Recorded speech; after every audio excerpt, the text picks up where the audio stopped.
sinar matahari musim panas yang terik, pasir pantai yang keemasan, ombak yang bergulung. Kalau bukan karena waktunya tidak tepat, melihat kata-kata ini saja sudah bisa membayangkan sebuah pemandangan indah. Tapi memuntahkan air laut yang pahit dan asin, dengan susah payah bangkit dari air, menggunakan tenaga yang tersisa melangkah di pasir basah yang lembut menuju pantai. Bagaimana bisa tiba-tiba jatuh ke kondisi seperti ini? Melihat pantai yang belum tersentuh pembangunan, hati ini campur aduk dengan berbagai perasaan. Kisah ini harus dimulai dari setengah jam yang lalu. Sang pria yang menjadi sopir taksi daring paruh waktu, saat bekerja menabrak portal dunia lain yang menerobos lampu merah. Saat itu pandangannya menjadi gelap. Ketika membuka mata, dia sudah berada di dunia ini. Sebuah dunia paralel yang sebagian besar sama dengan kehidupan sebelumnya. Hidup kembali setelah mati. Kebanyakan orang mungkin akan merasa beruntung. Namun pria itu merasa lebih baik jika tetap gelap saja. Karena di dunia ini dia juga tidak bisa hidup lama. Tubuh aslinya adalah kru kapal ikan samudra jauh. Turun ke laut bersama kapal untuk menangkap ikan. Namun pada fajar hari itu, tiba-tiba muncul lapisan kabut tipis di sekitar kapal. Awalnya tidak ada yang peduli dengan kabut ini. Hingga kabut semakin tebal, mewarnai sekitar menjadi putih bersih. Barulah seluruh awak kapal menyadari, mereka bertemu kabut laut. Sejenis cuaca buruk yang dikenal sebagai pembunuh di laut. Orang-orang di kapal belum pernah mengalami situasi seperti ini. Dalam sekejap menjadi kacau balau. Kehilangan akal sehat. Bahkan kapten yang paling berpengalaman sekalipun. Juga karena panik. Kehilangan kemampuan mengambil keputusan. Setelah serangkaian tindakan sembrono, kapal nelayan tanpa sengaja menyimpang dari jalur. Menabrak karang. Kemudian mulai bocor dan tenggelam. Sang tokoh utama berjuang mengayuh air laut. Setelah tersedak beberapa kali, akhirnya berhasil berjuang meninggalkan lokasi kecelakaan. Dalam kepanikan ia terus berenang mengikuti arus laut, hingga kelelahan. Saat ia sudah tenang dan sadar kembali, ia sudah terbawa arus ke dekat pulau ini. Datang ke bawah pohon kelapa dan dengan tenang melepas bajunya. Memeras air lalu memakainya kembali. Sejujurnya ia merasa kehilangan kemampuan berpikir. Pikirannya sangat kacau. Ada penyebab kelelahan. Juga ketakutan terdampar di pulau terpencil. Lebih dari itu ada keputusasaan akan masa depan. Dalam dunia ini ia adalah titik awal yang standar. Latar belakang pria utama, orang tuanya, meninggal karena kecelakaan saat dia SMA. Dia juga putus sekolah pada waktu itu. Setelah diperkenalkan oleh kerabat, dan dikirim ke kapal nelayan, dia terus mencari nafkah di laut. Kabar baiknya adalah, kehidupan laut yang lama memberinya kemampuan dan kebugaran untuk bertahan hidup di alam liar. Kabar buruknya adalah, sejak orang tuanya meninggal, dia menghilang dari pandangan kerabat. Tidak ada yang mengingat atau menghubunginya. Apalagi kemungkinan selamat awak kapal lain sangat kecil. Awak yang menabrak karang setelah bekerja sepanjang malam saat fajar, kebanyakan kembali ke kapal untuk beristirahat. Situasi seperti itu sulit bagi siapapun untuk menyadarinya. Artinya, selain negara yang akan melakukan pencarian setelah kapal nelayan hilang kontak, berdasarkan daftar penumpang, tidak ada yang bisa mengingatnya. Saat dia memikirkan ini, Chen Wen di bawah pohon kelapa, merasa sangat putus asa. Gara-gara lubang ini ada yang main-main seperti ini. Dalam satu hari, pertama tertabrak mobil, lalu mengalami kecelakaan laut, dan akhirnya terdampar di pulau tak berpenghuni. Melihat langit biru yang luas, Chen Wen tak bisa menahan diri untuk mengutuk kasar. Aku bukan orang suci, tapi aku juga tidak pernah melakukan kejahatan yang kejam, kan? Tidak peduli bagaimana aku mati, aku tidak akan mati dengan tenang. Suara pria itu menghilang pergi. Yang membalasnya hanyalah riak ombak, suara ombak yang menghantam pantai, dan suara angin yang berhembus lewat daun. Rasa tak berdaya seperti tinju yang memukul kapas, membuat pria itu kehilangan semangat. Ia terdiam sejenak. Pria itu meraba-raba kantong di bajunya. Tidak ada apa-apa. Kaos berlengan pendek dan celana pendek yang dikenakannya. Celana dalam adalah satu-satunya hubungan pria itu dengan dunia manusia. Lebih baik mati dalam kecelakaan laut. Dengan putus asa, pria itu hampir sampai di ambang kehancuran. Detik berikutnya terdengar tamparan keras. Pria itu menamparkan dirinya sendiri dengan keras. Mengangkat dirinya keluar dari lumpur keputusasaan. Tidak bisa berpikir seperti itu. Terkena mobil. Aku bisa menghindar. Hidup. Kapal kandas. Aku bisa berenang keluar. Itu berarti aku punya keberuntungan besar. Meski tersesat di pulau terpencil, aku pasti bisa menemukan jalan keluar. Aku akan bertahan hidup, pria itu berkata. Matanya berkilau penuh hasrat untuk bertahan hidup. Ia ingin bertahan hidup. Setidaknya, dia tidak boleh mati. Di pulau terpencil di luar negeri seperti ini, lagi-lagi menamparkan diri sendiri. agar otak tetap jernih. Setelah tenang, mulai menganalisis situasi sekarang dengan bijak. Ini jelas bukan situasi yang pasti mati. Aku masih punya kesempatan terakhir. Karena negara tidak akan meninggalkanku. Menurut kebiasaan, kapal nelayan setiap hari akan berkomunikasi dengan dunia luar, hilang kontak sepanjang hari. Pihak luar pasti sudah memastikan kapal nelayan mengalami kecelakaan. Berdasarkan posisi terakhir, pihak berwenang pasti bisa menemukan lokasi kecelakaan laut kami, mengirimkan tim pencarian dan penyelamatan. Tempatku tidak jauh dari lokasi kecelakaan. Yang Liu juga terus menuju ke sini. Mungkin bisa menemukan beberapa benda di tepi pantai. Selama aku bisa bertahan beberapa hari. Ketika tim penyelamat datang, buat asap tebal. Pasti bisa ditemukan oleh mereka. Setelah analisis singkat, dengan tenang memaksa diri menerima analisis ini. Kemudian berdiri, menatap lautan yang tak berujung. Mengambil nafas dalam-dalam dengan tenang. Hidup. Setelah tujuan jelas. Saatnya bertindak.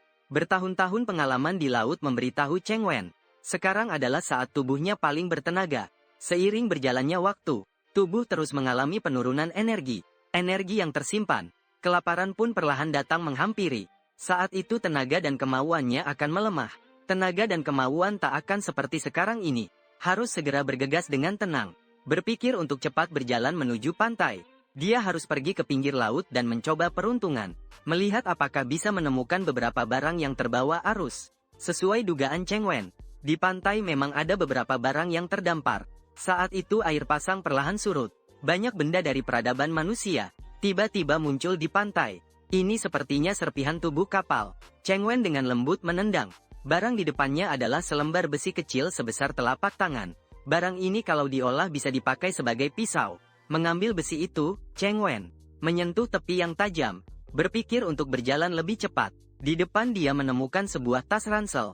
Ini tasnya Xiao Sun. Xiao Sun, seperti Cheng Wen, berhenti sekolah dan bekerja di kapal. Mereka berdua tinggal di satu kabin. Saat kecelakaan terjadi, Xiao Sun sedang beristirahat di kabin kapal. Sedangkan kamar mereka menghadap langsung ke terumbu karang.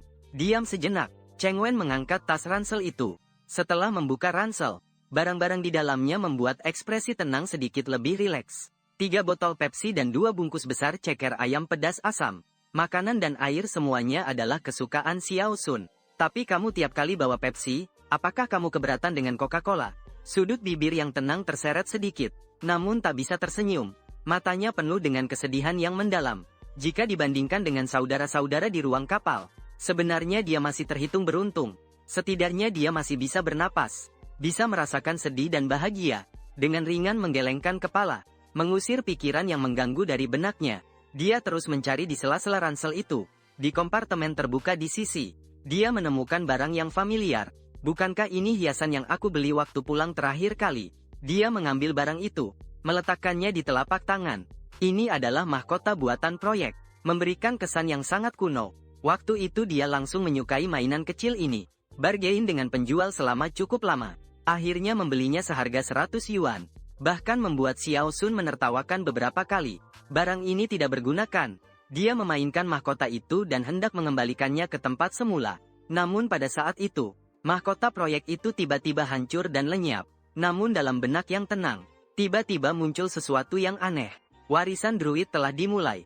Penerima warisan tenang belum mencapai tingkat pemula. Saat ini kamu benar-benar tidak mengerti tentang druid. Poin warisan spiritual. Mendapatkan poin warisan setiap selesai berlatih di alam liar. Fungsi saat ini adalah ekstraksi atau penjarahan. Ekstraksi atau penjarahan. Druid menghormati aturan alam. Untuk ciptaan alam, dapat mengekstrak atribut dengan menjinakkan atau berteman. Atau dapat berburu atau menggunakan atribut penjarahan. Perhatikan setiap ekstraksi atau penjarahan, akan memilih satu dari 3 atribut untuk dijinakkan. Ekstraksi pasti menghasilkan atribut positif. Berburu atau menjarah pasti mengaktifkan atribut negatif. Tidak ada perpustakaan atribut saat ini. Tidak ada sistem pengetahuan saat ini. Setelah membaca novel daring lebih dari 10 tahun, hal dalam benak yang tenang itu sudah sangat dikenal. Beruntung. Setelah menabrak karang, keberuntungan buruk akhirnya berakhir. Dari buruk ke baik. Saat tenang mengumpulkan bahan, di sisi selatan pulau yang terletak di Pasifik ini, di arah yang berlawanan dengan yang tenang, sekelompok orang lain juga datang ke pulau itu. Namun berbeda dengan pasifnya yang tenang, mereka datang dengan sukarela. Para penonton sekalian, Ini adalah lokasi rekaman siaran langsung laboratorium bertahan hidup di pulau terpencil. Pada episode kali ini kami berada di sebuah pulau terpencil tanpa penghuni di Samudra Pasifik. Tempat ini jauh dari peradaban, tepat di tengah lautan lepas. Dan 10 pria dari berbagai profesi akan melakukan tantangan bertahan hidup di alam liar selama 40 hari di sini. Sementara itu, di koordinat yang hampir sama, 10 wanita juga akan melakukan tantangan bertahan hidup di sebuah pulau terpencil dengan sumber daya yang hampir sama. Kali ini kita akan membuktikan melalui eksperimen, apakah orang modern memiliki kemampuan untuk bertahan hidup di alam liar. Sekarang siaran langsung dimulai. Para peserta, silakan maju untuk tantangan. Saat suara pembawa acara mengakhiri kalimatnya, berbagai komentar berderet sempat tersendat sejenak, karena jumlah penonton siaran langsung ini sangat banyak. Meskipun pihak produksi menambah 2 jalur siaran, tetap terasa kurang memadai. Detik berikutnya di layar utama siaran langsung muncul 10 pria asal Cina. Mereka memiliki usia yang berbeda-beda, dan penampilan yang beragam. Halo semuanya, kami adalah anggota kelompok pria. Seorang pria parubaya dengan wajah merah berseri-seri berbicara, sambil melambaikan tangan ke kamera. Seorang pemuda di belakang menunjukkan ekspresi meremehkan. Belum mulai saja sudah seperti ini. Orang tua ini menganggap dirinya sebagai pemimpin. Teman muda di sampingnya dengan cemas menarik lengannya. Dia tidak mendengar. Pemuda itu terkikik, lalu melanjutkan. Kalau punya kemampuan bertahan hidup, itu lain cerita. Lihat saja perut birnya itu. Hehe, menggelengkan kepala. Pemuda itu tidak melanjutkan pembicaraan. Tapi adegan ini terekam oleh kamera. Dipimpin oleh pria parubaya itu. Kelompok pria mulai sesi memperkenalkan diri. Pulau lain. Ini adalah lokasi bertahan hidup kelompok wanita. Setelah mendarat, kelompok wanita juga melakukan perkenalan diri. Tapi dibandingkan dengan kelompok pria, perkenalan kelompok wanita lebih singkat. Dan suasananya juga lebih baik. Zeze sebelum lomba bilang kelompok wanita tidak perlu ikut. Lihat saja suasananya ketika mereka berbicara. Ketidakpuasan kelompok pria sudah sangat jelas. Namun kelompok wanita tampak rukun. Sudah dibilang, para saudari terlahir dengan kemampuan mencintai. Tak ada yang bisa dikatakan. Apakah beberapa pria ini kehilangan akal? Kenapa sejak awal sudah berkonflik internal? Sangat sederhana. Kelompok pria menempatkan konflik mereka secara terbuka. Pemimpin saat ini tidak bisa meyakinkan banyak orang. Untuk kelompok perempuan, saya sulit bicara. Tapi sekarang di mana bisa cari pemimpin yang bisa meyakinkan banyak orang? Menghadapi situasi saat ini, para netizen justru melihatnya dengan sangat jelas. Namun yang mengejutkan netizen adalah, kedua kelompok bertahan hidup itu ternyata tidak segera memulai bertahan hidup. Kelompok pria setelah perkenalan diri mulai membagi-bagi alat, tapi menghabiskan banyak waktu. Kelompok perempuan sambil membagi alat, juga sambil mengobrol. Isi pembicaraan tidak ada hubungannya dengan bertahan hidup, malahan terfokus pada seorang idola yang baru saja sangat populer. Adegan ini membuat para netizen terkejut dan bingung. Bertahan hidup bisa seperti ini ya?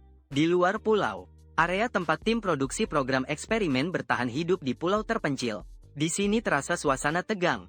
Sudah ketemu? Sutradara di lokasi, Xiao Yong. Wajahnya serius. Asisten di samping melihat ponsel. Hidungnya penuh keringat halus yang mengucur. Tidak ada pesan sama sekali. Pengawas hewan dan macan hitam di Pulau Selatan seperti tiba-tiba menghilang. Bagaimana mungkin? Sialan, Xiao Yong mengelus kepala panik sampai kesal. Bagaimana dengan pulau perempuan? Bukankah pulau perempuan tidak ada masalah? Tidak ada masalah. Asisten berkata sambil tanpa sadar melirik ponsel. Tiba-tiba matanya membelalak. Sutradara Xiao, ada kabar apa? Xiao Yong merampas ponsel. Namun yang dia lihat adalah video pengawasan. Dalam video itu, seorang pemuda berdiri di samping kandang besi yang mengurung macan hitam. Pemuda itu merokok sambil menelepon. Punggungnya menghadap kandang besi. Dia sama sekali tidak menyadari kunci di kandang di belakangnya. Setelah pengangkutan terjadi perubahan bentuk fatal. Kuncinya rusak. Ditambah lagi buff punggung menghadap binatang liar penuh. Saat menghadapi pelatih binatang yang membelakanginya, keinginan berburu dalam tulang macan hitam itu terpicu sepenuhnya. Dia menyiapkan gerakan berburu. Dengan diam-diam menggunakan kepala membuka pintu kandang besi. Pelatih binatang muda tampaknya menyadari sesuatu yang tidak beres. Dia memutuskan sambungan telepon. Berbalik, kamera hanya menangkap sebuah bayangan hitam. Bayangan itu menabrak pelatih binatang. Wajah pemuda itu menunjukkan ekspresi tidak percaya. Semua sudah terlambat. Macan hitam menghilang dari kamera. Pemuda itu dengan menyakitkan menutup lehernya dan berlari keluar. Dia juga menghilang dari kamera. Di akhir gambar, bayangan hitam yang melambangkan macan hitam melarikan diri ke utara. Sialan ini yang mereka sebut pelatih binatang profesional. Asan benar-benar tidak dapat dipercaya. Xiao Yong mengumpat dengan kasar. Bertahun-tahun pengalaman pengambilan gambar di alam liar. Dia menemukan banyak kesalahan pelatih binatang. Tidak memeriksa kandang secara langsung. Merokok di depan hewan. Membelakangi binatang buas. Melaporkan hal ini dan kejadian yang terjadi kepada sutradara utama. Memberitahunya, Pulau Selatan sekarang menghadapi risiko yang tidak terkendali. Meskipun macan hitam akhirnya melarikan diri ke utara, para penyintas ada di selatan. Tapi siapa yang tahu apakah binatang itu akan datang ke selatan mencari makan karena lapar. Selain itu, usir pelatih wanita di pulau itu. Kelompok orang India ini jelas saja omong kosong. Mengusap pelus sambil memberi perintah. Dia masih ingat 2 minggu lalu. Rekan kerjanya dengan penuh semangat mengemukakan pendapat. Kita bisa menyewa pelatih profesional dan gangster, agar para penyintas dapat berinteraksi dengan macan hitam tanpa mereka sadar. Ini pasti akan menghasilkan gambar yang menarik. Dan kebetulan aku mengenal pelatih dan macan hitam seperti itu. Sekarang hahaha. Dengan kelompok ini, apa jenis acara survival reality show yang bisa dibuat? Ini benar-benar sebuah tim amatir yang besar. Kejadian tak terduga seperti ini sampai bisa terjadi. Xiao Yong menunggu kabar dari sutradara utama untuk menghentikan siaran survival. Namun di luar dugaannya, setelah laporan dikirim, tidak ada reaksi sama sekali. Xiao Yong menatap layar. Perasaan aneh muncul dalam hatinya dengan tenang. Sekarang dia tidak berani sedikit pun santai. Saat tenaga masih ada, dia berhasil menyelamatkan banyak barang di tepi pantai. Di bawah pohon kelapa, Yin Liang dengan tenang mengeluarkan semua barang. Diletakkan di tanah untuk dikeringkan di tempat teduh. Selain ransel dan makanan, dengan tenang, dia juga menemukan tas selempang kapten kapal dan koper penyimpanan salah satu awak kapal lainnya. Hanya itu saja, dengan tenang. Dengan susah payah dia menyeret barang-barang itu ke bawah pohon kelapa. Dia mengeluarkan makanan dari ransel kecil milik Xiao Sun. Diletakkan di tempat teduh untuk dikeringkan. Sementara itu dia melihat ke tas selempang kapten kapal. Kapten bernama Zhao. Berusia sekitar 50 tahun. Kesehatannya sangat baik. Orangnya juga baik, tapi sangat pelit terhadap siapapun. Di dalam tasnya ada identitas, beberapa uang tunai serta foto keluarga 3 orang kapten itu. Dengan teliti Yin Liang memeriksa tas selempang itu. Akhirnya hanya menemukan satu barang yang berguna. Sebuah pisau tentara Swiss kualitas rendah. Sejenis pisau lipat multifungsi yang dijual murah di Pinduoduo. Sedangkan koper penyimpanan awak kapal lainnya berisi beberapa pakaian ganti, serta 5 apel yang dibungkus plastik. 3 pisang yang mulai menghitam. Selain itu, masih ada setengah toples goji berry dan sebuah cangkir termos plastik. Ini semua yang bisa ditemukan. Chen Wen menarik napas dalam-dalam dengan tenang. Tekanan di dalam hati berkurang banyak. Ada makanan, juga minuman dan buah-buahan. Setidaknya bisa bertahan beberapa hari, benar. Ada juga sistem. Meski sudah mendapatkan sistem, Chen Wen tidak terlalu memahami tentang itu. Sekarang kebutuhan dasar untuk bertahan hidup sudah terjamin. Chen Wen memutuskan untuk menenangkan diri dan mempelajari lebih dalam. Sepertinya sistem ini berkaitan dengan druid. Chen Wen tidak banyak tahu tentang druid. Sepertinya berhubungan dengan suatu agama di barat. Tapi penyebarannya tampaknya tidak begitu luas. Setidaknya Chen Wen belum pernah benar-benar mempelajarinya. Namun druid sering muncul dalam permainan dan film. Sistem ini pun tidak terkecuali. Untuk makhluk alami, bisa diperoleh melalui ekstraksi yang baik hati, atau melalui penjarahan yang jahat untuk mendapatkan kata-kata kunci. Mengenai kata-kata kunci, Chen Wen menggaruk kepala. Melihat apel ini, sepertinya termasuk makhluk alami juga. Duduk berandai-andai. Lebih baik langsung mencoba. Setelah sibuk sepanjang malam dan pelarian pagi ini, Chen Wen sudah sangat haus dan lapar. Makan sebuah apel untuk mengganjal perut. Sekalian membersihkan debu di tangan. Chen Wen mengeluarkan apel dari kantong plastik. Krak, sekali gigitan. Daging buah berubah menjadi jus yang agak asam saat digigit gigi. Meledak di dalam mulut yang tenang. Dia dengan tenang mengatupkan mata sambil mengunyah perlahan. Mungkin ini apel terenak yang pernah dia makan seumur hidupnya. Krak, 2 gigitan. Dengan rasa puas, dia menutup matanya. Saat dia masih mengunyah setengah jalan, sistem akhirnya memberi reaksi. Melakukan penjarahan terhadap buah apel yang merupakan ciptaan alami. Penjarahan dalam proses dan selesai. Silakan pilih salah satu dari 3 entry berikut. Cacing lambung berwarna ungu. Saat ada parasit dalam tubuh, permukaan kulit akan menunjukkan luka yang jelas. Kehidupan mengalami kelelahan sedang. Catatan. Siapa yang berusaha keras adalah yang berdosa. Ini adalah taktik Apple Nightfall. Terlalu menargetkan apel berwarna hijau tua. Saat kaki dalam kondisi lembab terus-menerus. atau berendam dalam air untuk waktu yang lama, lebih mudah terkena infeksi jamur kaki. Dan catatan, aku tidak bisa bernapas. Saya tidak bisa bernapas. Apel menyukai sinar matahari berwarna hijau. Kamu lebih menyukai sinar matahari. Ketika sinar matahari cukup banyak, penggunaan nutrisi menjadi lebih lambat. Berada lama di bawah sinar matahari, ada kemungkinan kecil mendapatkan energi. Catatan, sinar matahari sangat bagus. Bukankah begitu? Tapi harus berhati-hati agar tidak terkena sengatan matahari. Apple, mohon membuat pilihan atau menyerah dalam waktu 1 menit. Jika lewat batas waktu, otomatis memilih entry pertama. Level entry dari yang terendah ke tertinggi adalah putih, hijau, biru, ungu, emas. Waduh, entry ternyata punya arti seperti ini. Dia yang tenang membuka matanya lebar-lebar, tak tahan menghirup napas dingin. Ini adalah meringkas sifat ciptaan alam menjadi entry, ditransformasikan ke manusia. Selain itu, level entry tampaknya juga berhubungan dengan sifat asli ciptaan alamnya, seperti memberi makan serangga. Daun apel dipenuhi oleh serangga di tempat yang tenang. Di kampung disebut laba-laba merah, adalah musuh nomor 1 apel. Kakek dari kehidupan sebelumnya adalah petani buah. Setiap musim gugur dan dingin harus menyiapkan langkah pencegahan terhadap laba-laba merah. Misalnya mengumpulkan ranting kering dan daun rontok, membakarnya secara terkonsentrasi. Seluruh keluarga turun tangan, mengikis kulit pohon tua, menyemprotkan pestisida dan lain-lain, kesan mendalam bagi yang tenang. Karena itu, level dari sifat memberi makan serangga pada apel sangat tinggi, sampai ke warna ungu. Dan banjir akan mempengaruhi akar apel, menyebabkan akar sulit bernapas, akhirnya menyebabkan akar membusuk. Ini adalah fenomena yang terjadi pada sebagian besar pohon buah. Oleh karena itu, tingkat yang muncul relatif rendah. Si yang juga seperti itu. Melihat waktu hampir habis, Chen Wen dengan tenang dan tegas memilih kata ketiga. Si yang hanya punya satu kata positif. Kalau bukan dia, siapa lagi yang akan dipilih? Setelah memilih, di depan Chen Wen, si yang berubah menjadi cahaya hijau muda, menyatu ke dadanya. Dua kata lainnya berubah menjadi bubuk ayam dan hilang tanpa jejak. Setelah mendapatkan kata itu, Chen Wen jelas merasakan perbedaan. Awalnya dia duduk di bawah pohon untuk menghindari sinar matahari yang terik. Namun setelah mendapatkan kata itu, dia merasa terdorong untuk berjalan ke bawah sinar matahari. Chen Wen sambil mengunyah apel, melangkah ke bawah sinar matahari. Pada saat berada di bawah sinar matahari, Chen Wen mengeluarkan suara nyaman.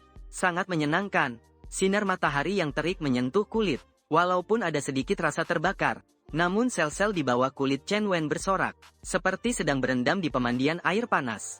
Dan rasa lapar juga berkurang banyak. Entah kenapa entry ini cukup bagus. Setara dengan mendapatkan fotosintesis versi sederhana. Sang narator pria merasa tak bisa tidak terpikirkan. Setelah makan apel itu habis, dia pun kembali menceburkan diri ke dalam yin dan yang. Tak ada alasan lain. Pulau tropis yang terbengkalai panas mataharinya sangat menyengat. Terlalu lama terpapar sinar. Dia pun sulit bertahan. Akan muncul sistem terbakar sinar matahari yang kuat dan sumber daya, yang membuatnya sedikit lebih rileks. Tapi masalahnya tetap ada. Bagaimana cara membuat api, itu masalah yang rumit. Membuat api dengan menggesek kayu, dia pernah menonton banyak video bertahan hidup. Cara membuat api dengan menggesek kayu sangat sulit persyaratannya. Menggesek tongkat kayu dengan tangan sangat sulit. Bisa jadi berjam-jam menggesek tapi api tak kunjung muncul. Jika menggunakan metode busur penggesek, maka dibutuhkan tongkat kayu dan tali sebagai pendukung. Metode lain, dia tidak tahu cara melakukannya. Selain itu, apapun metodenya selalu membutuhkan bahan yang sangat kering untuk bahan api awal. Sangat sulit. Mari lakukan satu persatu. Sekarang mari berkeliling di pinggir hutan dulu. Melihat apakah bisa menemukan sumber air. Sekalian mencari beberapa ranting dan kayu bakar. Dia menggelengkan kepala, memutuskan untuk melakukannya perlahan. Pulau ini sulit diprediksi. Setelah kelompok pria membagikan persediaan, penyair itu tetap tinggal di tempat sebentar lagi. Sampai seorang pria parubaya yang berperan sebagai pemimpin sementara, berteriak mengajak semua orang untuk menjelajahi pulau. Barulah semua bergerak. Begini saja, kita bagi 2 kelompok. Kami 5 orang yang lebih tua masuk ke hutan, mencari tempat untuk membangun tempat berlindung. Kalau kalian 5 orang muda di luar mencari makanan, pria parubaya itu memerintahkan. Mendengar itu, wajah para pemuda tampak tidak senang. Di luar sangat panas. Mencari makanan di sini seperti penyiksaan. Sedangkan di dalam hutan bukan hanya ada tempat teduh, tapi mencari tempat membangun tempat berlindung juga terlalu mudah. Kesulitan 2 tugas itu sama sekali tidak sebanding. 5 pemuda itu tidak berkata apa-apa, tapi menatap tajam ke arah 5 orang di seberang. Wajah pria parubaya yang memimpin sementara menjadi kaku. Di saat suasana memanas dan tegang, ini tua dan kering. Asal dipukul dengan batu hingga menjadi serat. Itu adalah bahan yang sangat baik untuk menyalakan api. Selain itu, sumber air sudah ada, camilan tenang. Di sebelah barat titik pendaratan ditemukan hutan kelapa yang luas. Masih banyak kelapa muda di sana.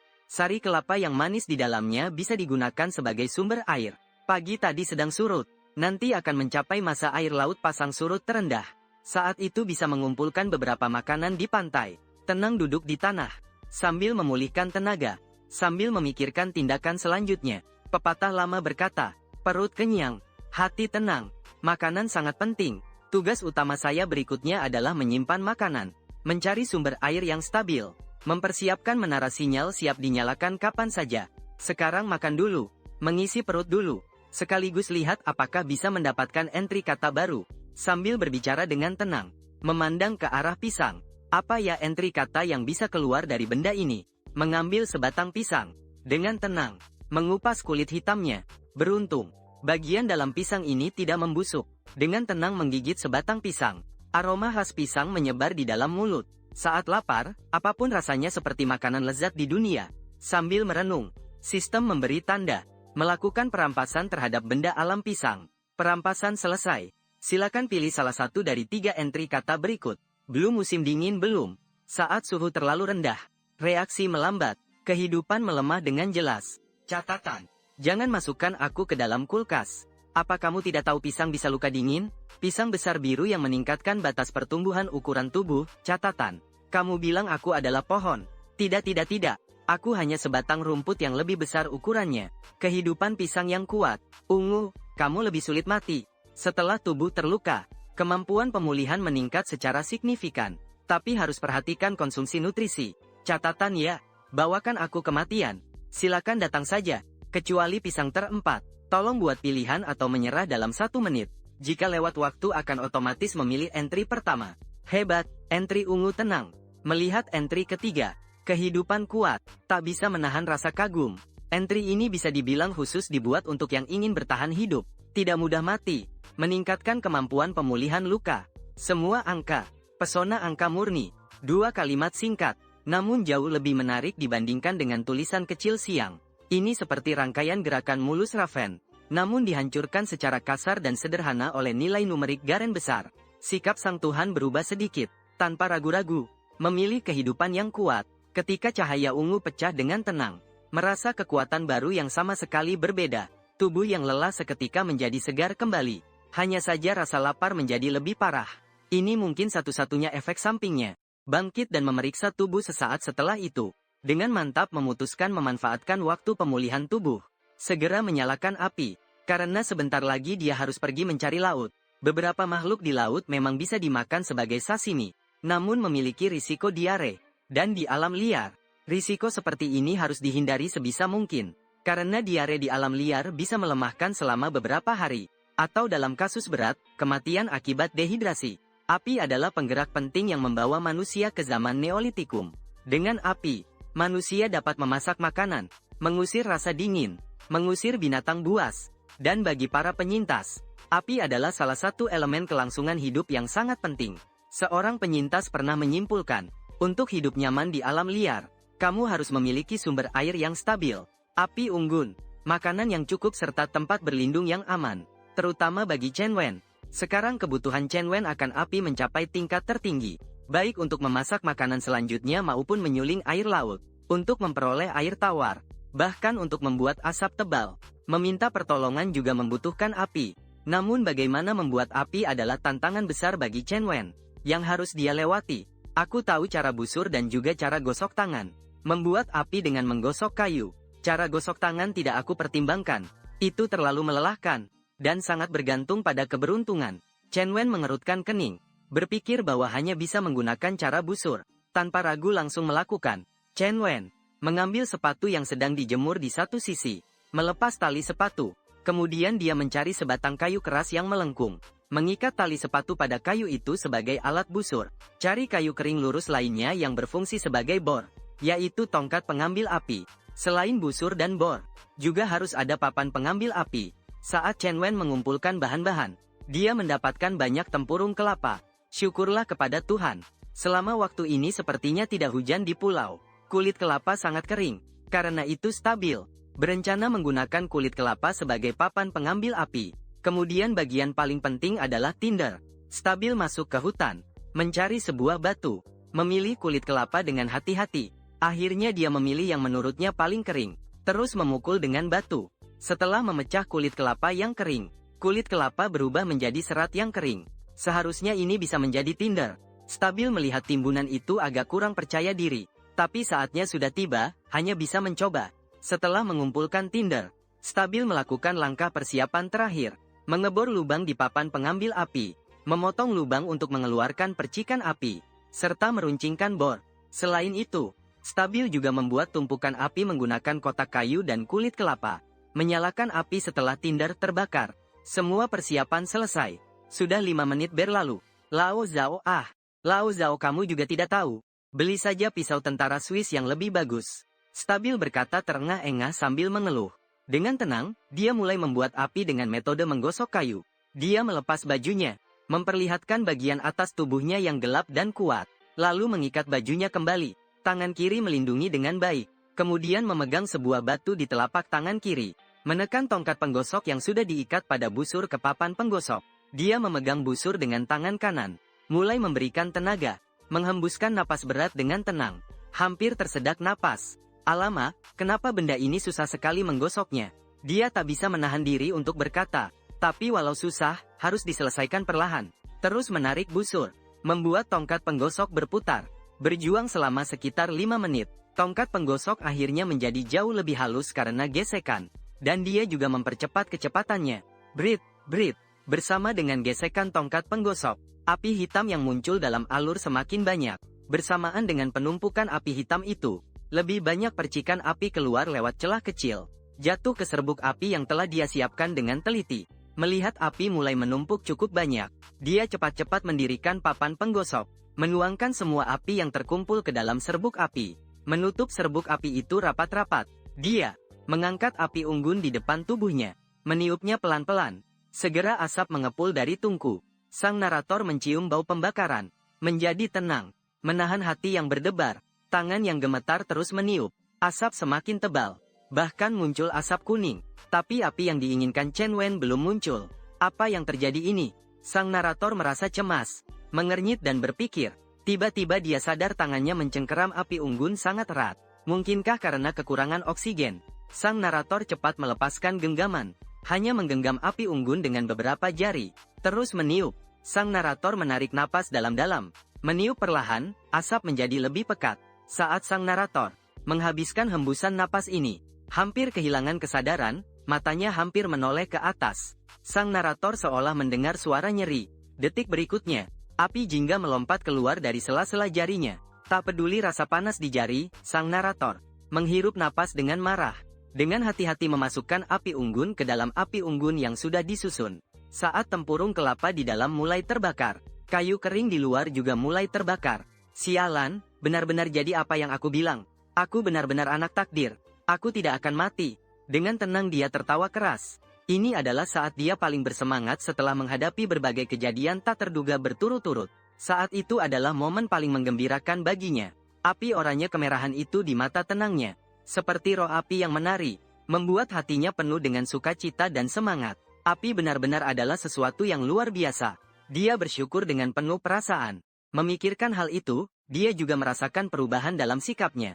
Hati yang sebelumnya putus asa dan runtuh, mulai perlahan pulih karena sekelompok api itu. Sambil memikirkan api kayu kering yang terburu-buru oleh Chen Wen, takut jika api kecil ini padam lagi. Di sisi lain pulau, kelompok pria itu juga sedang hidup. Sebelum mengikuti pelatihan bertahan hidup, mereka semua menerima pelatihan dasar tertentu. Apakah sudah hidup baik? Pemimpin sementara, pria parubaya mengintip dan bertanya. Yang bertanggung jawab menyalakan api adalah seorang pemuda gemuk kecil. Dia berkeringat sambil terus menggosok kayu. Apakah cara ini berhasil? Pemuda pemberontak itu kembali mengutarakan pendapatnya. Bukankah kita sudah belajar metode penggosokan kayu? Menggunakan metode penggosokan kayu itu tidak berhasil.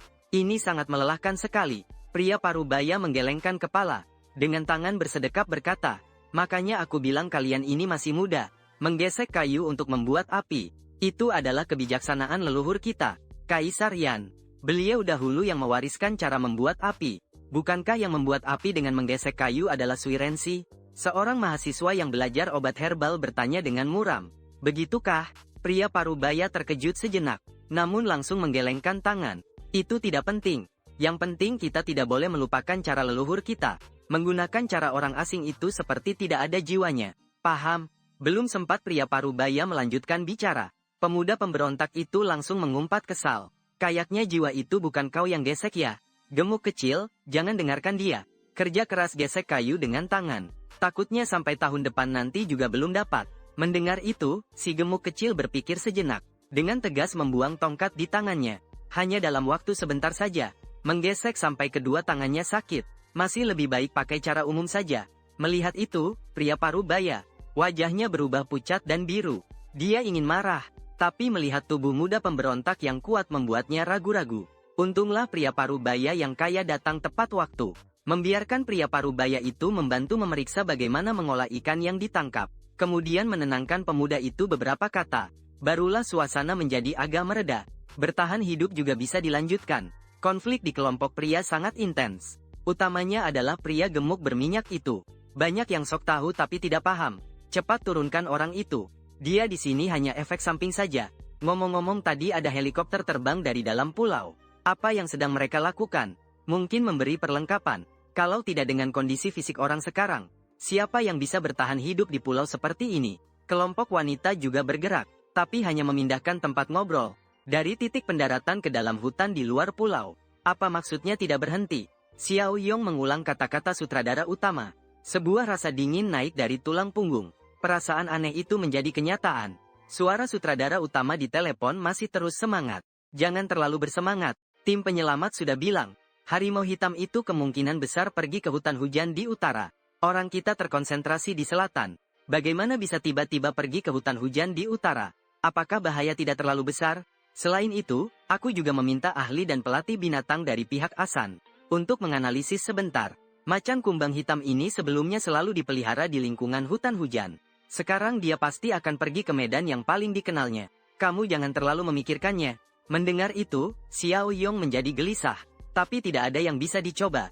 Sutradara utama berkata dengan nada datar. Xiao Yong, kamu tahu betapa tingginya rating dan perhatian acara kita ini, kan? Sekarang jika kita hentikan, itu berarti aku akan mengecewakan sponsor berikutnya. Investor, mereka akan setuju. Jangan terlalu naif. Xiao Yong terdiam. Kerjakan dengan baik. Jangan sampai ada masalah di luar rencana. Setelah syuting kali ini, aku akan memberimu cuti. Ingat untuk cek kartu gajimu. Beli 2 pakaian untuk istrimu yang cantik. Sutradara utama mengatakan itu. Tanpa menunggu jawaban Xiao Yong, langsung memutuskan telepon. Sial, Xiao Yong mengumpat. Wajahnya berubah-ubah antara marah dan gelisah. Tapi akhirnya dia menggelengkan kepala. Duduk di kursi. Untung saat memilih tempat bertahan hidup dulu memilih arah selatan. Kalau tidak, ketemu macan kumbang ini. Bahkan kalau ada 10 pria lengkap dengan alat, mungkin beberapa juga akan terluka. Bagaimanapun menghadapi pemangsa, reaksi pertama kebanyakan manusia adalah ketakutan. Yang bisa ingat untuk melawan sangat sedikit. Dengan tenang api di sini berkobar-kobar, tidak menunjukkan tanda-tanda kendur sedikit pun. Setelah beristirahat sebentar dengan tenang, memutuskan untuk pergi mengumpulkan hasil laut saat air surut. Biasanya waktu mengumpulkan hasil laut saat air surut, surut besar lebih baik lagi. Karena saat surut besar air surutnya sangat cepat. Air surut cukup jauh. Banyak kerang dan udang. Bahkan beberapa jenis ikan akan terdampar di pantai oleh laut. Di daerah pemukiman manusia pesisir, makhluk-makhluk ini biasanya diambil oleh para nelayan, dijual, atau dikumpulkan menjadi sepiring hidangan seafood. Meskipun dia seorang nelayan, tapi dia belum pernah mengumpulkan hasil laut saat air surut. Memancing di laut dalam, bisa sekali tangkap semua, atau memancing bersama-sama. Mengumpulkan hasil laut saat air surut efisiensinya relatif rendah. Mengambil tas tangan kapten yang kosong, sekaligus membawa pakaian kru kapal. Dengan tenang mulai berjalan menuju pantai. Sinar matahari yang panas membakar punggungnya sampai terasa sakit. Namun terus-menerus memberikan rasa nyaman kepada Cheng Wen. Bahkan sesekali memberinya energi tambahan untuk kekuatan. Benar-benar rasa sakit tapi juga bahagia. Cheng Wen tiba di tepi pantai. Membasahi pakaian awak kapal. membungkus kepala dan leher yang terbuka. Dia tidak ingin terbakar oleh matahari yang terik ini. Setelah siap, Cheng Wen mulai mencari makanan di sepanjang pantai, yaitu berburu di laut saat air surut. Namun yang mengejutkan Cheng Wen, benda-benda di pantai tidak terlalu banyak. Banyak yang hanya kerang sebesar kuku jari. Tidak ada yang besar seperti abalon atau lobster. Setidaknya ada gurita sedikit, atau ubur-ubur, semacam itulah. Mengapa semuanya hanya kerang saja? Cheng Wen menatap dengan mata melebar, takut dirinya melewatkan sesuatu. Tapi sangat disayangkan, selain kerang sebesar kuku jari, hanya ada keong kecil. Bahkan siput mata kucing yang sering terlihat di video juga tidak ada. Sial, tidak mungkin seberuntung ini kan? Cheng Wen tidak mau menyerah. Tak bisa menahan diri, melangkah beberapa langkah menuju air laut. Mencoba melihat apakah ada mangsa di dalam air laut. Setelah melangkah beberapa langkah, tiba-tiba ada sesuatu berwarna gelap yang melintas di depan mata Cheng Wen. Di dalam busa yang memutih, benda itu sangat mencolok. Sang narator dengan suara pria berkata dengan tenang.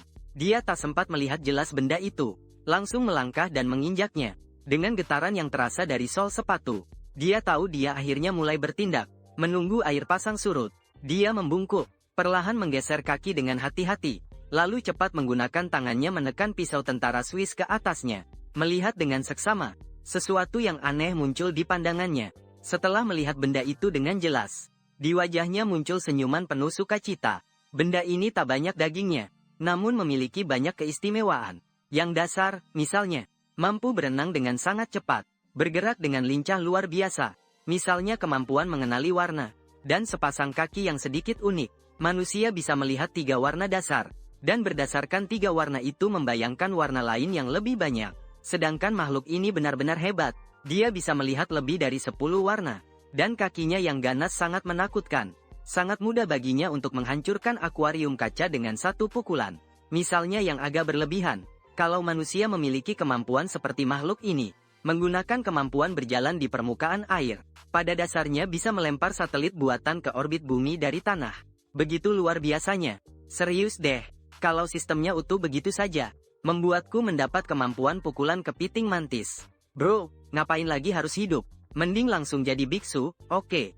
Sayangnya sistem tidak akan melakukan itu. Setelah pengamatan awal yang tenang, karakteristik konversi sistem, istilahnya versi manusia, jauh berbeda dari versi asli.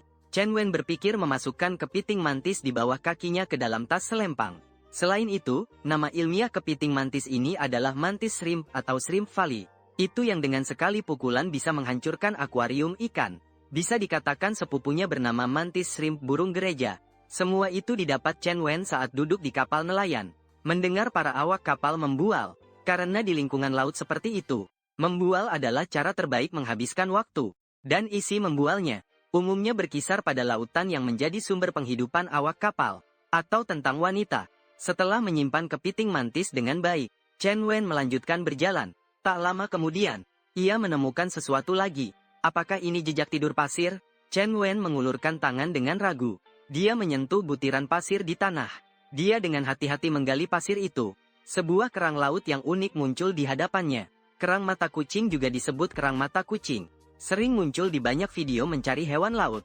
Cukup populer juga, karena benda ini sangat unik. Dengan menekan lembut, bisa mengeluarkan banyak air. Dia mencoba menekan dengan tenang, tapi tidak keluar apa-apa. Tidak ada air yang keluar.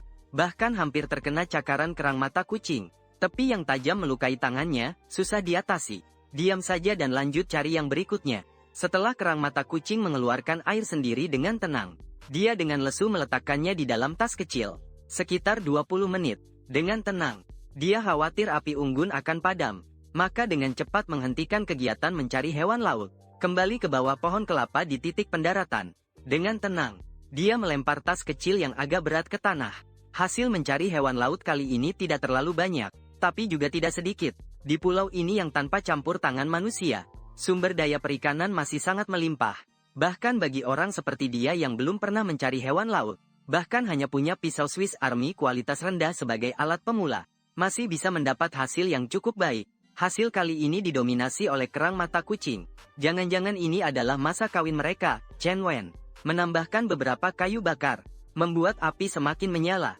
Lalu dia meletakkan 7 siput mata kucing yang dia temukan di tumpukan api. Di pinggirnya mulai memanggang. 2 ekor udang mantis ditusuk oleh Cheng Wen. Selain itu Chen Wen juga menemukan banyak kerang bulu. Kerang bulu itu juga dibakar oleh Chen Wen. Diletakkan di tepi tumpukan api untuk dipanggang. Seiring suhu yang meningkat, siput mata kucing berbuih dan mendidih. Itu adalah sisa air laut. Mencapai titik didih, mulai menguap, warna udang mantis menjadi menggoda, dan mulai mengeluarkan aroma harum. Kerang bulu membuka cangkang yang tertutup rapat. Dari celahnya samar-samar terlihat daging merah di dalamnya. Chen Wen menelan ludah. Sekalian mengambil pisang untuk mengisi cairan tubuh. Setelah makan pisang, Chen Wen menyadari sistem tidak memunculkan opsi memilih entry. Ini membuat Chen Wen terkejut. Apakah hal ini juga bisa membuat sistem crash? Tapi segera Chen Wen menemukan sesuatu yang aneh. Panel sistem mengalami perubahan. Entry sudah diaktifkan. Hijau penyuka matahari. Kehidupan yang kuat. Entry ungu celana. Kehidupan hijau yang kuat di bawah sinar matahari. Ungu hanya berubah di dua posisi ini. Di bawahnya ada beberapa baris tulisan lagi. Lokasi latihan alam liar kali ini adalah pulau tropis. Alam ciptaan yang sudah dijarah kali ini adalah apel dan pisang. Alam ciptaan yang sudah diambil kali ini belum ada catatan. Untuk penjarahan dan pengambilan alam ciptaan yang sama jenisnya, hanya bisa dilakukan sekali saja setelah mengeluarkan poin latihan. Setelah itu bisa menjarah atau mengambil poin latihan sekali lagi. Ini benda tenang sekali. Tidak ada sedikit pun. Artinya penjarahan jenis yang sama. Tanpa poin latihan, hanya bisa menjarah sekali. Aku pikir bisa menjarah beberapa kali. Tenang sedikit kecewa. Di saat yang sama sangat menantikan 3 kata berikutnya. Mata kucing, mantis laut, kerang bulu. Apa kata yang bisa didapat dari ketiga itu ya? Menunggu sebentar lagi. Setelah memastikan seafood benar-benar matang, tenang. Barulah dia mencari 2 batang kayu. Mengambil mata kucing dan kerang bulu satu persatu. Dia juga memecahkan setengah tempurung kelapa dengan batu. Untuk dijadikan mangkuk. Akhirnya tenang mengeluarkan tusuk sate mantis laut itu. Untuk makan kenyang kali ini, dia juga membuka 1 kaleng kola, 1 bungkus biskuit kering. Mulai dari mantis laut, mencium aroma kulit udang kupas yang terbakar.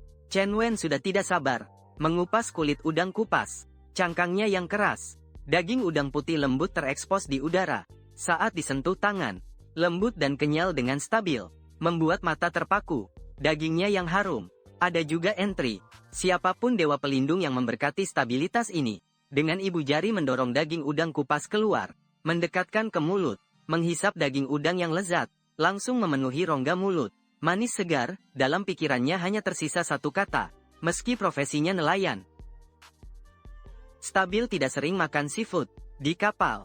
Sebagian besar waktu, dia dan kru lainnya makan makanan kemasan dan roti bakar. Kadang makan seafood juga yang murah meriah. Bahkan kapten kapal pun tidak terkecuali. Seperti udang kupas besar segar ini. Ini pertama kalinya dia makan. Cepat-cepat menghabiskan sisa daging udang. Di dalam pikirannya sistem mulai berfungsi. Melakukan penjarahan terhadap ciptaan alam, udang mantis. Penjarahan selesai dengan sempurna. Silakan pilih salah satu dari 3 entry berikut. Tubuh berwarna hijau kebiruan. Kamu akan terbawa arus di laut. Catatan mengapung-mengapung. Kebanggaan dan kenakalanku. Jangan biarkan aku terhanyut ke dalam kukusan manusia. Udang mantis berganti kulit berwarna biru. Kamu bisa memilih untuk berganti kulit secara aktif. Setelah berganti kulit luka akan sembuh. Ukuran tubuh bertambah. Catatan, kata khusus hanya bisa berganti kulit 3 kali. Setelah 3 kali kata tersebut menjadi tidak berlaku. Catatan, sebagai udang dewasa, kamu tidak boleh berpakaian seperti anak kecil. Pengendara sejati udang mantis berwarna ungu. Kamu dapat dengan sangat cepat melayangkan pukulan. Hampir semua makhluk tidak bisa bereaksi terhadap pukulan ini. Catatan, kata aktif membutuhkan waktu pemulihan 1 jam setiap kali digunakan. Untuk menghindari serangan ini, selain menghilang sempurna, aku tidak bisa memikirkan cara lain. Udang mantis, silakan buat pilihan dalam 1 menit atau menyerah. Jika lewat waktu, pilihan pertama akan dipilih secara otomatis. Hal baru, melihat kata dengan tenang, mata menjadi cerah. Setelah kata seperti ingatan, dia menemukan jenis kata baru. Kata terbatas, kata aktif, seperti namanya. Kata terbatas memiliki jumlah penggunaan terbatas. Setelah memicu entry aktif secara sadar dan melakukan pemikiran sederhana, Chen Wen memilih formasi tangan spiritual sebagai langkah awal. Benda ini seharusnya adalah semacam manifestasi pada tubuh manusia, ya. Dengan tenang dia merasakan kemampuan entry baru itu. Namun tak lama ekspresi tenangnya mulai berubah sedikit demi sedikit. Tidak benar. Kenapa entry ini cuma memperkuat kecepatan, tapi tidak memperkuat lengan dan tinju? Jika pukulan ini mengenai benda yang lebih keras dari tinju, Bisa jadi musuh terluka 800. Tapi dirinya sendiri malah cedera 1000. Chen Wen terkejut dan bingung. Padahal entry ungu ini tampak paling hebat, namun memiliki kekurangan sebesar ini. Apakah sistem bisa diganti? Dan di mulut apakah bisa dimakan? PS kata kerja aktif. Setiap kali digunakan menghabiskan banyak energi mental. Catatan. Tirai air mata-mata kucing diubah. Silakan buat pilihan atau menyerah dalam 1 menit. Jika lewat batas waktu akan otomatis memilih kata pertama. Tenang tanpa ragu. Langsung memilih satu-satunya sifat positif yaitu ular gigi. Namun untuk penjelasan tentang ular gigi, tenang agak sulit mengerti. Memperkuat kemampuan makan. Lidah membedakan makanan apakah bisa dimakan. Tenang. Melihat mata kucing siput. Terbersit ide berani di hati. Dia mengambil mata kucing siput yang lain. Menggunakan pisau mengeluarkan daging siput. Setelah mempersiapkan mental. Tenang menutup mata dan menelan. Aktifkan kata sifat. Pikiran tenang sekejap muncul. Detik berikutnya, sebuah perasaan aneh muncul di dalam hati yang tenang. Lidahnya seolah memiliki kesadaran. Dengan sengaja menyaring lumpur dan pasir yang tidak bisa dimakan. Setelah meludahkan lumpur dan pasir, dia mulai mengunyah. Disertai dengan mengunyah, bagian-bagian yang bisa menyebabkan reaksi buruk setelah dimakan. Semua disaring oleh lidah sang tenang. Sungguh menakjubkan. Dia menelan daging mentah itu. Wajahnya penuh dengan ketidakpercayaan. Namun cepat-cepat rasa lelah muncul dari dalam hatinya yang tenang. Efek samping datang. Dia segera menutup entry tersebut. Setelah merasakan efek sampingnya, dia menggelengkan kepala. Tak heran itu adalah strip magnet biru. Barang ini mengonsumsi energi mental yang cukup besar. Mengaktifkannya di siang hari sangat tidak menguntungkan. Namun jika digunakan di malam hari, efek sampingnya bisa diminimalkan. Bahkan bisa membantu tidur. Sambil berkata, dia tak bisa menahan menguap. Efek samping dari barang ini adalah kelelahan yang perlahan menumpuk. Dia kira-kira memperkirakan, mengaktifkan secara aktif selama 10 menit, hampir setara dengan begadang bermain game. Dalam tingkat kelelahan seperti pukul 2 atau 3 pagi. Kalau sampai 15 menit mungkin itu seperti begadang semalam suntuk. Strip magnetik biru yang standar. Setelah memberikan penilaian yang tenang dan sederhana pada entry kata tersebut, dia dengan tenang mengalihkan pandangannya ke jenis makanan terakhir. Kerang bulu setelah dipanggang. Cangkang kerang bulu yang tertutup rapat sudah terbuka. Daging yang agak kemerahan di dalamnya sudah terekspos ke udara. Apa mungkin benda ini memiliki entry kata? Chen Wen berpikir untuk membuka daging kerang bulu itu dengan pisau. Langsung ditelan sekaligus. Rasanya cukup segar dan manis. Dengan inisiatif membuka entry kata. Setelah menjilat lidah, dia meludahkan bagian yang tidak bisa dimakan. Sedangkan bagian yang bisa dimakan setelah dikunyah, mengeluarkan rasa segar dan manis yang kuat. Tidak heran orang bilang seafood harus dimakan segar. Benda ini, meski tanpa banyak bumbu, rasanya sudah sangat nikmat. Ketika dia menilai kerang bulu dan rasanya, sistem mulai melakukan penjarahan. Melakukan penjarahan pada makhluk alam kerang bulu. Penjarahan sedang berlangsung, penjarahan selesai. Silakan pilih salah satu dari 3 entry kata berikut. Malas biru. Kamu sangat malas. Kamu tidak suka mengambil tindakan secara proaktif. Catatan. Kerang bulu memanas. Biru. Ketika suhu meningkat, hasrat berkembang meningkat, kemampuan berkembang meningkat. Catatan ya, hari-hari di musim panas banyak hal indah terjadi. Aku suka musim ini. Otot penutup kerang berkembang putih. Saat kau memeluk dada dengan kedua lenganmu, memperkuat otot lengan. Catatan. Tambahkan kamu kerang. Silakan buat pilihan dalam 1 menit atau menyerah. Lewat waktu akan otomatis memilih entry pertama. Entry ini cukup memberikan ketenangan. Melihat entry positif berwarna biru, tak tahan menggelengkan kepala. Benda ini biasanya wajib dipilih. Tapi di pulau terpencil ini memilihnya benar-benar tidak berguna. Hanya bisa memilih otot penutup putih. Sudah berkembang. Setelah memilih ketenangan mencoba kemampuan entry baru cukup biasa. Peningkatan kekuatan cukup nyata. Tapi tidak banyak. Lebih baik daripada tidak sama sekali lah. Ketiga entry mendapatkan ketenangan. Juga mempercepat kecepatan makan. Saat makan biskuit padat. Minum cola. Sistem tidak menunjukkan reaksi. Ini semakin memastikan ketenangan. Sistem hanya bisa merampas dan mengekstrak makhluk hidup alami. Segala sesuatu yang dibuat oleh manusia tidak termasuk di dalamnya. Setelah makan, melihat sekilas matahari terik di luar, dengan tenang dan tegas memilih untuk berbaring sebentar di bawah pohon, menghindari panas terik. Di sisi lain pulau, kelompok pria akhirnya berhasil menyalakan api. Sama seperti ketenangan, kemunculan api sangat membangkitkan semangat kelompok pria. Yang lebih mengejutkan penonton adalah, setelah pria parubaya memberikan ikan panggang kepada pemuda nakal, Suasana yang awalnya tegang pun mereda cukup banyak. Pemuda nakal itu jarang menunjukkan senyum ramah. Secara langsung mengungkapkan rasa terima kasihnya. Adik kecil ini benar-benar jujur ya. Kalau harus marah ya dimarahi. Kalau harus puji ya dipuji, benar-benar apa adanya. Tidak bisa dikatakan apa-apa. Om ini juga tidak buruk. Menyadari kesalahan dan memperbaikinya. Setelah konflik terselesaikan, progres bertahan hidup kelompok pria mulai melonjak tajam. Bagaimana dengan kelompok wanita? Setelah konfirmasi pagi hari yang panjang, orang-orang di Pulau Wanita akhirnya sadar dengan jelas. Tim produksi benar-benar serius. Benar-benar ingin mereka bertahan hidup di pulau terpencil ini. Lalu bagaimana cara bertahan hidupnya? Duh, aku benar-benar tidak bisa bertahan hidup ya. Aku datang cuma dengar harus buat surat magang saja. Kita pisah saja ya. Separuh cari makanan di pantai. Separuh lagi ke hutan cari air. Sekarang sudah tengah hari. Menghadapi kelaparan dan ketidakpastian. Semua orang tanpa sadar mulai merasa takut. Setelah anggota pertama down, itu aku yang pilih. Mengerti, aura Huayun menenangkan semua orang. Misalnya dengan usulan pisah pasukan secara gegabah. Tapi untungnya grup wanita bukan semuanya tanpa pengalaman. Huayun dengan tatapan berani maju ke depan. Jangan panik, jangan takut juga. Hanya 2 kalimat sederhana. Membuat semua orang langsung serius. Huayun menoleh ke semua orang. Dengan suara dingin berkata, sekarang aku berencana membagi tim kita jadi 2 kelompok kecil. 4 orang bangun tempat berlindung di lahan terbuka 50 meter di utara. Aku sudah survei awal tadi.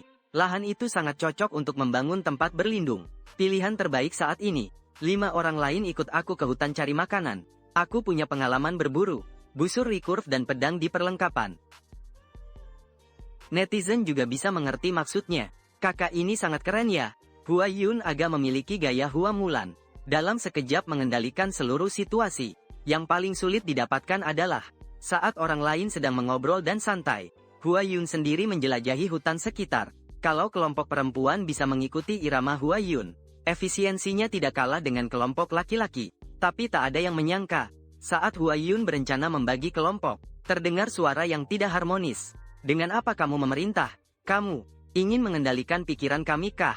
Mendengar itu netizen menjadi gelap mata. Bukan siapa yang memintanya ikut. Kenapa acara ini ada orang seperti itu? Ini benar-benar mengganggu jejak perempuan. Urusan di Pulau Wanita sementara tidak dibahas. Setelah tenang tidur sebentar di sini, semangatnya menjadi lebih baik. Sore ini mau ngapain ya? Duduk di depan api, tenang merapikan api unggun. Berbagai pikiran terus melintas di kepala. Lanjut berburu di pantai cari makan.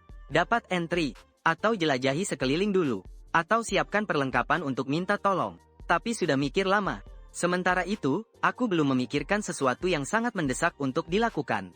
Makan juga tidak terburu-buru. Makanan masih ada sekarang. Besok siang bisa lanjut mencari makanan di pantai lagi. Menjelajahi sekitar tetap tidak ingin membuang tenaga sia-sia. Barang untuk meminta pertolongan. Di sini sudah ada barang-barang itu. Aku melihat tumpukan tempurung kelapa dan ranting yang masih segar di satu sisi. Kalau ada yang datang mencari dan menyelamatkan, menaruh barang-barang ini di sana, pasti bisa membakar asap tebal. Kalau tidak, pergi mencari kelapa saja. Aku melihat kelapa, ya. Tiba-tiba teringat, air itu sumber kehidupan. Di pulau tropis yang terpencil ini, tanpa air, pasti tidak bisa bertahan hidup. Meskipun aku punya cola, namun minuman ini jelas kalah dibandingkan air tawar. Ambil beberapa kelapa saja, untuk menambah pasokan air. Aku memutuskan untuk itu. Sementara itu, di sisi lain pulau, ketika kami menjelajahi hutan, kami menemukan hutan kelapa yang luas di pantai sebelah barat laut. Anggota tim pria yang bertanggung jawab untuk menjelajah keluar pulau, mengatakan hasil penjelajahan mereka, hingga saat ini belum menemukan air tawar. Tapi begitu banyak kelapa ini seharusnya bisa bertahan dalam waktu yang lama. Setelah diskusi, kelompok pria sepakat membuat keputusan, memetik kelapa. 3 orang tinggal berjaga. 7 orang yang tersisa semuanya pergi ke hutan kelapa untuk memetik kelapa. Setelah Cheng Wen menambah semangat di sini, dia mengeluarkan koper kulitnya, menyeret koper itu menuju hutan kelapa. Arus Cheng Wen, tempat dia mendarat berada sedikit ke timur pantai utara pulau. Dia menemukan hutan kelapa di arah barat daya. Ini adalah hutan kelapa yang sangat luas, hampir memenuhi bagian barat laut pulau. Cheng Wen tidak berniat masuk lebih dalam. Dia memutuskan untuk menembus hutan di dalam pulau. Di tepi hutan kelapa, memetik beberapa kelapa. Sebelum memasuki hutan, Cheng Wen mencari tongkat lurus sebagai penopang tangan. Di pulau tropis yang dipenuhi semak seperti ini, Tongkat penopang menjadi perlengkapan penting untuk masuk ke hutan. Setelah siap, Cheng Wen mulai melangkah ke dalam hutan. Namun belum berjalan beberapa langkah, wajah Cheng Wen mulai berubah sedikit. Nyamuk menyertai Cheng Wen. Melewati semak-semak, banyak nyamuk terbangun karena kehadirannya. Mereka mengeluarkan suara dengungan sayap. Suaranya menggelegar. "Ah, menjijikkan," kata Cheng Wen. Meludahkan nyamuk yang masuk ke dalam mulutnya. Menutup mulutnya. Ternyata lupa tentang nyamuk itu. Sambil tenang dalam hati berkata, hutan basah dan hangat di pulau tropis. Bisa dibilang tempat yang sempurna untuk berkembang biak nyamuk. Untuk menghindari kontak dengan nyamuk-nyamuk ini sangat mudah. Tapi dia tidak terlalu ingin buru-buru begitu. Bagaimana kalau jalan memutar? Dia berpikir sambil merencanakan rute baru di kepala. Tapi tak lama dia pun menyerah pada ide jalan memutar. Karena jalan memutar akan membuatnya berjalan lebih jauh. Dan harus melewati ujung kering di barat laut pulau. Dalam ketidakpastian kapan pertolongan datang, dia harus menghemat energi semaksimal mungkin. Hanya bisa memakai cara itu. Dia menunjukkan ekspresi yang tegas. Mencari sesuatu di sekeliling. Beberapa saat kemudian, dengan dengungan di telinga, dia sampai di tanah berlumpur yang lembek. Melihat lumpur hitam pekat itu, dia mengeratkan giginya dan mengambil segenggam lumpur dengan tangan. Setelah membangun mental, dia mengoleskannya ke lengan yang terbuka. Chen Wen tidak bisa menahan rasa ingin muntah. Karena bau apa khas lumpur menumpuk itu memenuhi lubang hidungnya. Singkatnya bau tak sedap. Terlalu menyiksa, tenang saja. Menemukan suka dalam derita. Segera menutupi kulit yang terbuka dengan lumpur. Tak lama kemudian, versi stabil, kembali ke leluhur, resmi diluncurkan. Stabil yang berubah menjadi manusia tanah liat. Mempercepat langkahnya. Seekor nyamuk hinggap di tubuh stabil. Dia bisa mencium aroma yang menariknya itu. Naluri memberitahunya. Selama ia merangkak naik dan mengeluarkan napas, mengisapnya akan mendapatkan energi reproduksi. Namun saat dia mengeluarkan napasnya, bak seorang ahli bedah ulung menusuk tubuh lawan. Tanah liat yang tebal diam-diam menghalanginya. Nyamuk kaget. Tanah liat itu bisa berjalan. Melihat nyamuk yang terbang seolah melihat hantu, stabil tersenyum. Katanya memang bagus sering nonton film dokumenter. Lihat, bukankah ini buktinya? Stabil pernah menonton dokumenter tentang suku di hutan hujan Amazon. Orang-orang di sana untuk menghindari gigitan nyamuk, biasanya menutupi seluruh tubuh dengan tanah liat. Bahkan mereka membuat pola aneh di tubuh menggunakan cat. Saat itu Stabil mengingat hal tersebut. Tak disangka bisa dipakai sekarang. Setelah mengatasi nyamuk, Stabil mempercepat langkahnya. 7 anggota kelompok pria dari hutan kelapa di sebelah selatan melangkah maju dengan bekas gigitan nyamuk di tubuh mereka. Banyak nyamuk. Beberapa orang mengerutkan dahi mereka, menutupi mulut dan hidung. Takut nyamuk masuk ke dalam. Bersabarlah dulu. Benar-benar tak tahan. Melepas bajunya. Membungkus kepala. Seseorang mengusulkan ide ini. Tak ada cara lainkah? Ada yang tak sabar berkata. Tapi yang menjawabnya hanyalah keheningan demi bertahan hidup. Sungguh sangat sulit. Semua orang merasa dalam hati. Kelompok wanita Huayun bersama 2 orang yang bersedia mengikutinya resmi keluar dari kelompok. Sejak saat itu kelompok wanita terbagi 2. Setelah Huayun memastikan medan pulau, dia membawa 2 orang ke sisi barat daya pulau. Kita akan menetap di lahan kosong ini. Kalian pergi cari beberapa kayu bakar.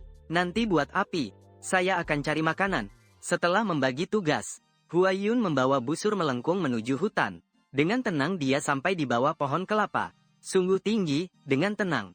Melihat kelapa di atas kepala, tak tahan untuk sedikit menyipitkan mata. Sekilas dilihat, pohon kelapa di pulau ini rata-rata setinggi sekitar 15 meter.